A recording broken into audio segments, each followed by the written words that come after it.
నా పేరు అశోక్ సార్. మాది పాలూరు గ్రామం, మోత్కూరు మండలం, యాదాద్రి భువనగిరి డిస్టిక్. గత ఒక 17 సంవత్సరాల కింద నుంచి వెళ్ళి లంగ్స్ ఇన్ఫెక్షన్తో బాధపడుతున్నా. ఫస్ట్ కామనీలో చూపించుకున్నా.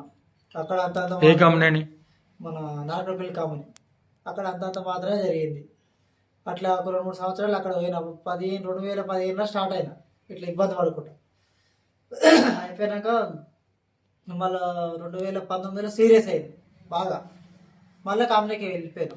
కామనీకి పోతే మా తోడు కాదని గాంధీకి రాశారు. గాంధీ పోతే గాంధీ తోడు కూడా మా తోడు కాదని ఉస్మానియా అన్నారు. ఉస్మానియా నుంచి వెళ్ళి అది కూడా వద్దని పంజగుట్ట నిమ్స్కి వెళ్ళిపోవని ఒక ఆయన చెప్పిండు మాకు. నిమ్స్కి వెళ్ళిపోయినాక అన్ని టెస్టులు చేసి నాకు లంగ్స్లో గడ్డ ఉంది, అది క్లియర్ కావాలంటే ఆపరేషన్ చేయాలి. ఆపరేషన్ చేయాలంటే నాకు హిమోగ్లోబిన్ ప్రాబ్లం ఉంది, బ్లడ్ లెవెల్ చాలా తక్కువ ఉన్నాయి, 1.5 దశల్లో ఉంది. ఈ 24 గంటలు గడిస్తే కానీ చెప్పలేము, ఆయన బతకవచ్చు చనిపోవచ్చు, దాన్ని మాత్రం గ్యారంటీ ఇవ్వలేము అని చెప్పారు.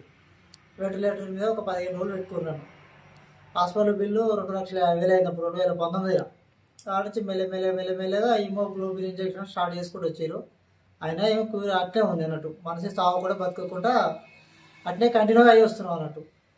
ఇక లాస్ట్కు ఇట్లా అంటే మా ఊరు నుంచి ఒక ఇంజక్షన్లు ఎట్లా వేసేది మీకు? హిమోగ్లోబిన్ ఇంజక్షన్ ప్రతి 2 monthsకి ఒకసారి వేసేది. ఒక్కొక్క ఇంజక్షన్ కాస్ట్లీ 20,000 హిమోగ్లోబిన్ ఇంజక్షన్.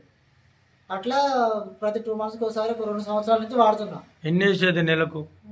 2 monthsకు 4 వేసేది. పోయినప్పుడల్లా 80,000 ఖర్చు. ఆ ఖర్చు ఇట్లా ఏమైనా కూడా ఫలితం ఏం లేదు. 1.5 నుంచి 250, 280 ఇంతవరకే ఉండేది, ఏం మెరగపోయేది. దాంట్లో మా ఊరు ఆయన ఉండి ఇట్లా క్యూర్ సెల్ వాడు బాగుంటుంది, ఒకసారి చూడు, దీనికోసం చూడాలి నాతో ఒక 10 రోజులు వాడాడు. సరే లేదు ఒకసారి చూద్దామని వాడిన దాన్ని. రోజు ఒక 3 పూటలు తీసుకున్నా. ఎప్పుడు తీసుకోరు క్యూర్ సెల్ సార్? ఎప్పుడు తీసుకోరు? నెక్స్ట్ 19 తారీఖు తీసుకున్నా, మొన్న పోయిన నెల 8వ నెల 19 తారీఖు తీసుకున్నా. 20 తారీఖు నుంచి స్టార్ట్ చేసిన. 1st తారీఖు పోయి బ్లడ్ టెస్ట్ చేయించిన. 1.5 ఉన్నది 2,950 పెరిగింది బ్లడ్ లెవెల్స్. డాక్టర్ దగ్గర పోయి మళ్ళీ దాని రిపోర్ట్ చూపించిన. నీకు ఎలాంటి ఇంజక్షన్ అవసరం లేదు, మళ్ళీ ఒక 4 నెలల తర్వాత వచ్చి మళ్ళీ ఒకసారి టెస్ట్ చేసుకో, చూద్దాం అప్పుడు వరకు అని చెప్పిండు. దాంతో ఇక ఇంటికి వెళ్ళేసి రోజుకి ఎన్ని నిన్నమాట దాకా 3 వేసుకున్నా. క్యూర్ అయింది కనుక ఇప్పుడు 2 వాడుతున్నా, పొద్దున ఒకటి సాయంత్రం ఒకటి. మళ్ళీ ఇప్పుడు 2 ప్యాకెట్లు మళ్ళీ తీసుకుందామని మళ్ళీ వచ్చి అట్లా.